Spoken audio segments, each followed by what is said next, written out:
Hey everybody, it's Gail, and this is Fifth Friday. Fifth Friday is when I make an extra video because there's an extra Friday in the month, and it is always related to crochet in some way. The way it's related to crochet today is fuck Hobbii yarn.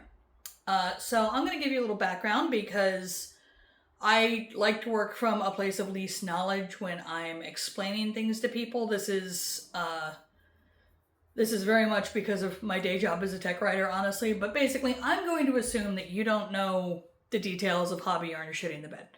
So I'm going to give you those details, so even if you know them, bear with me. So basically, back in April, I saw a YouTube short by, I forgot to look it up before I started filming. It's either Handmade by Kea or Handmade with Kea. The name will be on the screen. I will also link to her channel in the description box. She's fantastic, huge recommend to follow. But she posted that Hobbii Yarn, the Chief Technology Officer of Hobbii Yarn, had posted on LinkedIn about how they're going to go way into using AI. Because of course, when you're looking for updates about your yarn company and what they might be doing, you go to LinkedIn, right? So that was when my unethical bullshit meter perked up. So I went and I read the post, and it's going to be on the screen here. If you can't read it, if you go to my community tab, I'll link to the post in my community tab where you can read the whole thing clearly. That will be linked in the description box as well. And the three things stand out to me. First of all, this fucking announcement was, I'm like 99% sure it was written by AI because it's got that garbled feeling to it.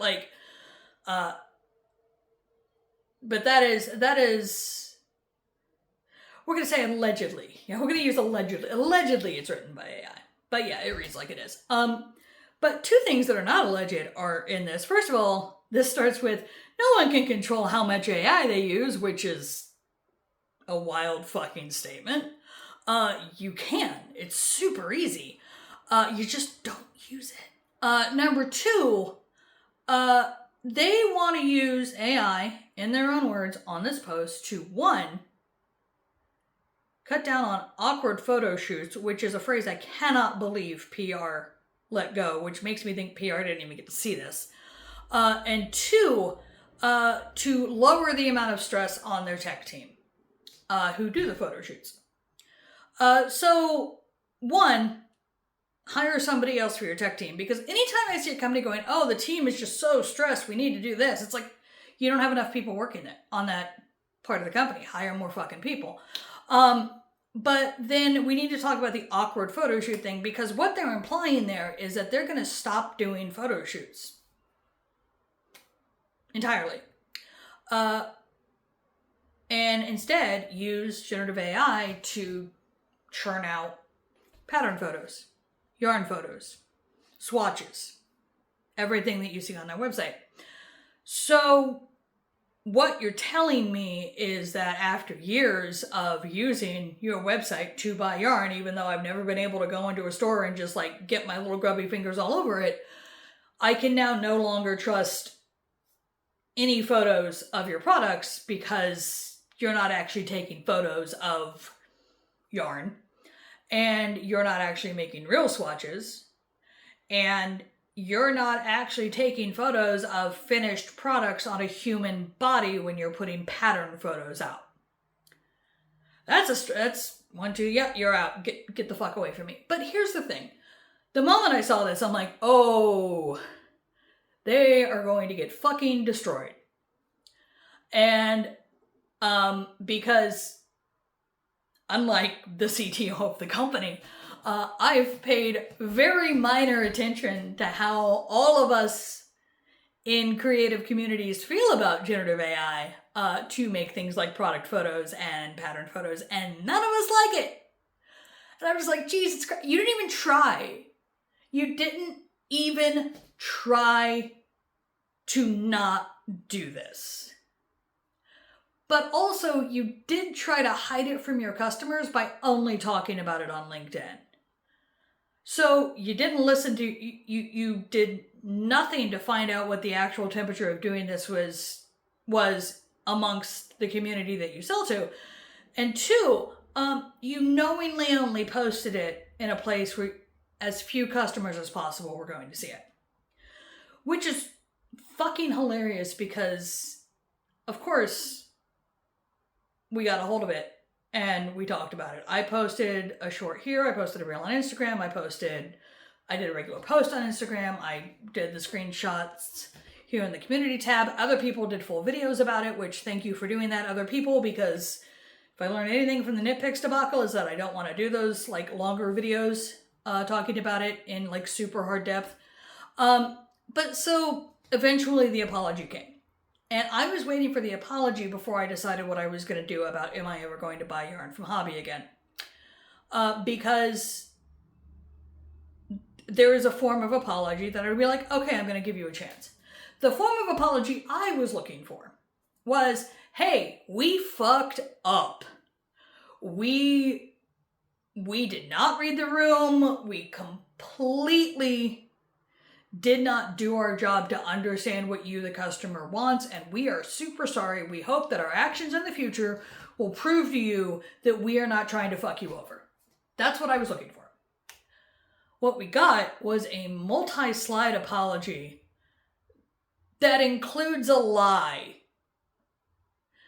There is a line on, I have the screen cap of the slide. I don't know which one it is, but it specifically says, we never, I'm paraphrasing because I don't have it right in front of me, but it's, we never said we were going to use AI for photographs.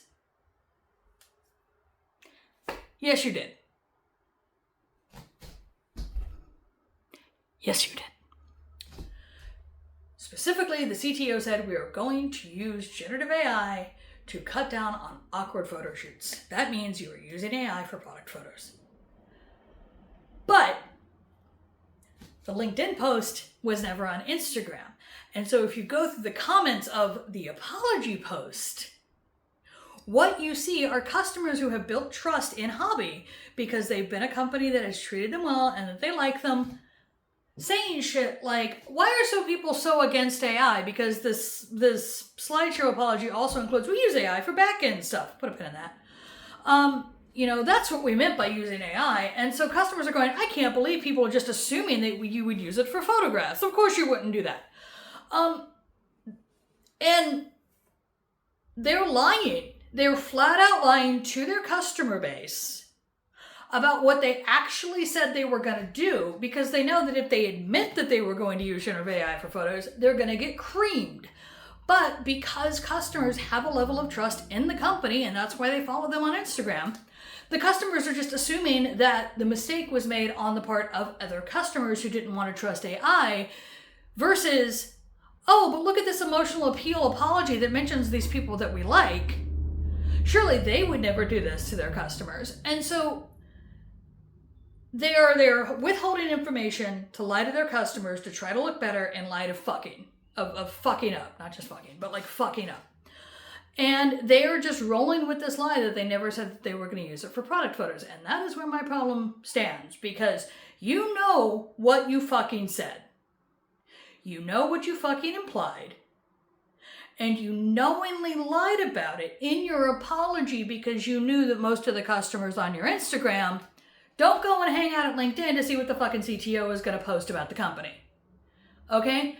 That is some bullshit. If you had told me a calendar year ago that I would now be sitting here refusing to buy from two major yarn sources because of unethical fuckery, I would not have believed you. And yet, here we are. So I'm not buying from Hobbii again because I'm not going to support a company that blatantly lies to its customers like this. It shouldn't be up to other customers to go to customers going, I can't believe people are just being mean to you, and being like, we're not being mean, they fucking said it. And so no, I'm not going to support them anymore. I do still have an absolute fuck ton of Hobbii yarn in my house. I'll be using it because it's here. But I will be doing what I've been doing for the few projects I have left over for Nitpicks Thread, and I'm not going to mention the name of the brand. I will tell you the size of the yarn, I will tell you the composition of the yarn, I will not be telling you it's a Hobbii yarn. So I will give you the information you need to find something that should work for you, but I I'm going to cease mentioning them on this channel. Now, please keep in mind, I have several videos coming out that I haven't finished editing yet. And so if I do mention that it's a hobby yarn, because I don't remember which projects are made from which yarns right now off the top of my head, I will put a disclaimer in the video to let you know, fuck hobby. But it won't be, once you see this go up, we're into videos that I haven't filmed yet. I've got a pretty good backlog right now. Hilariously, this is Nitpicks Curio number 3. But yeah, so I'm not going to use hobby yarns to buy yarn anymore. I will use what I have, move on. There are brands that I've bought from Hobbii previously that I will be finding other places to purchase it. BC Garn, which I'm using for the Bitch Y 2026. It is available on Hobbii, although they're discontinuing the one I'm using. Like, they're not restocking it on Hobbii. The yarn is still around. But, like, I will find a different buyer to get that from. I'm not giving up every yarn Hobbii sells. I'm giving up Hobbii's yarns that I have used for other projects, and I will find the other brands elsewhere. But going back real quick to that, we use AI on the back end line. I do want to make a quick point, which is that there's a lot of stuff in business that has been AI for a long time. There's a lot of stuff in science that has been done via AI for a long time. And I think it's very important to understand that the reason it suddenly seems like everybody is doing something with AI is because it's the buzzword now. So before there was AI, the buzzword was automated. This automates a process. This automates a system. And those were done. And the way some of those things work are their AI models. So you build the model, you teach it what to do, it does the thing. And I just want to make that very clear because I think it's important to keep that in mind when you're looking at people claiming, oh, we've got this AI thing. I'm like, okay, but is it like a new thing you just made, or has it been here forever and you called it something else? Or is this like the time I was in the corn chip aisle when the gluten-free fad was at its highest, and as a celiac person, very excited. But I saw corn chips that I have bought for years and years that are corn, salt, and oil with a giant gluten-free label on them. Is it that, have you added a new tool, or has it always just been fucking corn, salt, and oil? You know? So I think that's an important thing to keep in mind when you're seeing stuff like this. And I just wanted to bring it up since they were saying, oh no, we're talking about we're going to use it in the back end. I'm like, it's been in the back end. Like, again, amount of least knowledge. So yeah, that's my feelings on Hobbii, AI being used in creative pursuits. I have a pretty layered relationship with AI. I don't use the chatbots. I don't do generative AI. Nothing on this channel will ever be AI. But I think a lot of people probably have a sort of middle relationship with AI. Like, we see a lot of people going all in and people going, it's the worst thing that's ever happened. Nobody should ever use it. And I think that's what happens when you go on the internet sometimes to learn about something that is divisive. Is the two loudest groups are the ones on the edges, and I think most of us are more in the middle, where we're like, yeah, of course we knew all the chatbots on websites asking to help us were AI. We use ChatGPT to try to remember a word. I think most people use AI in ways that are not harmful, in ways that are not, I think harmful is really just the word. Like, harmful to them in terms of, like, thinking, if you think ChatGPT is a good therapist, I really desperately am asking you to stop using ChatGPT and find a therapist. That's the one that scares me the most when I read up on, like, the negative effects of AI, is people who think ChatGPT is their friend or their therapist. But I think it's also important to remember that those are outliers.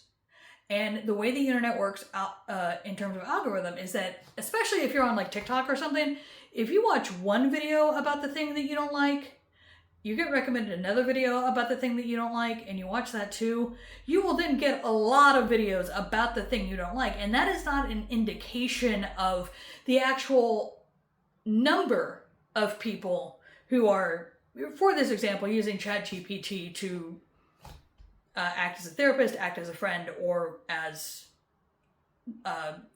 writing their college papers, for example. You're just seeing more of the thing that you've watched 2 videos about, and so the algorithm is pushing more of that type of video at you. It is not an indicator of the actual numbers of people doing the thing. And so that's something else to keep in mind. And you can see that this is not an AI script because I'm all over the fucking place. So yay! And just for the record, like I said, there would never be generative AI on this channel. And also, I'm never going to use filters. I've never said the filters thing before, but I want you to see what these things look like on a human body. And if I put a filter over it, it is no longer my human body. But yeah, I want to say those out loud as long as I'm in a video that's kind of about these sort of ethical issues that can happen when we're talking about things that can be very useful tools and also things that can be fucking terrible. So there we go. That's Fifth Friday. As always, if you enjoy what I do here, please like, subscribe, share, tell your friends, all of that fun stuff. And you don't know this, but this video took like 40 fucking tries. And I hope I don't. Oh God, I hope I don't try to film it again. I'm going to try really hard not to film it again because I've told you how many tries, and like here's the information. Do with it what you will. All right, I'll see you guys later.